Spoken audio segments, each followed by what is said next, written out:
Hello, welcome to Scrapbook Station. In this video, I'm talking about creating your own patterned papers. And so, we're going to create a red, white, and blue Halloween layout. And I've got a lot of patterned papers. And I probably buy them like you buy them because they look great. But then you're left with 10.5 sheets. What do you do with them? So create your own patterned paper. So this is the first in a series. Put the camera over my shoulder and I'll tell you what I'm talking about. So my situation for this layout is I've got my daughter dressed in red and white on Halloween. Real difficult pattern to come by if you want to use patterned papers. So she's dressed up like Kiko. And so I've already got kind of the beginnings of a layout. So I know it's going to look something like this.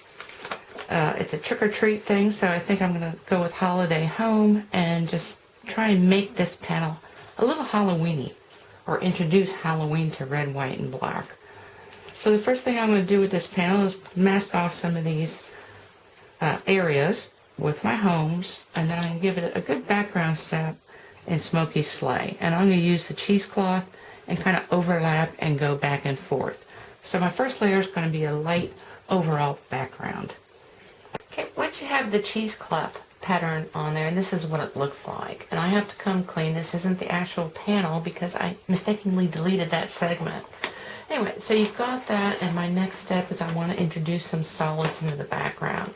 So I'm going to take out an older set, Home is Where the Haunt Is. Use the house and the tree. I think the house is going to be in Riding Hood Red. So it's going to be tone on tone. And then I'm going to use a bit of a darker gray. So I'm going to go with basic gray to put on some trees. Okay, so that's background layers 2 and 3 with the houses, and then the trees I did in the basic gray. So still not using my black. And now I'm going to move in. Okay, what I want to do now is kind of take a look to see what kind of image I got back here. How to use somewhat thick because templates or masks, because this is the new ink and it's really juicy and it would go through plain paper, and I didn't want any of that to happen. But I don't have a good outline, so now I'm going to come back with a dauber and probably use my Riding Hood Red and just come and give it like a little halo effect before I actually stamp the house. So let me go do that, and then okay, smudged, and I opted to go introduce the Smoky Slate back in. And it's only because I'm going to use Smoky Slate elsewhere in the layout as well. And so now I'm ready for the uppermost image, which is going to be these houses stamped in black. I'm using my Tuxedo Black Memento pad for that. And then I've got my blender pen ready to try and give these pristine little houses a kind of old haunted look.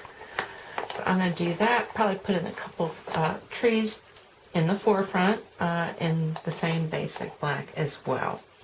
And that'll be the finished panel.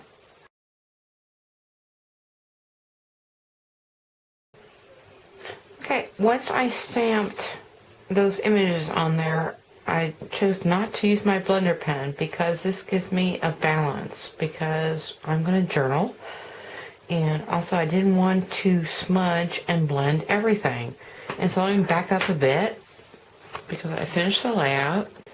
And here we go, this is the page expanded, and so I did add a couple of these little bats. They were part of the stamp set, and I did that on my journaling as well. And I think you can notice, of course, you want to add a couple of embellishments inside of this ribbon that was on sale, and then I've got this other ribbon, which I'm going to talk about in a little bit, but I want to talk about the back for a second. So I'm going to flip it over because I like to do that. And so, I mean, whatever I can steal away, I will. And not everything works out perfectly. Let me zoom into that because that was a nightmare. This is my first pattern paper. And I used 2 darker gray. I didn't mask it before I put the background stamp on. Anyway, you kind of learn as you go. And all I did was flip it over and start again once I learned something new.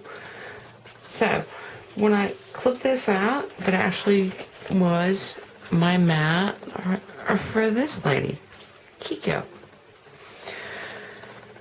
Okay, I would never leave you with a one-page layout if I could help it, because except for the first page and the last page, all of my scrapbook pages are two-page layouts.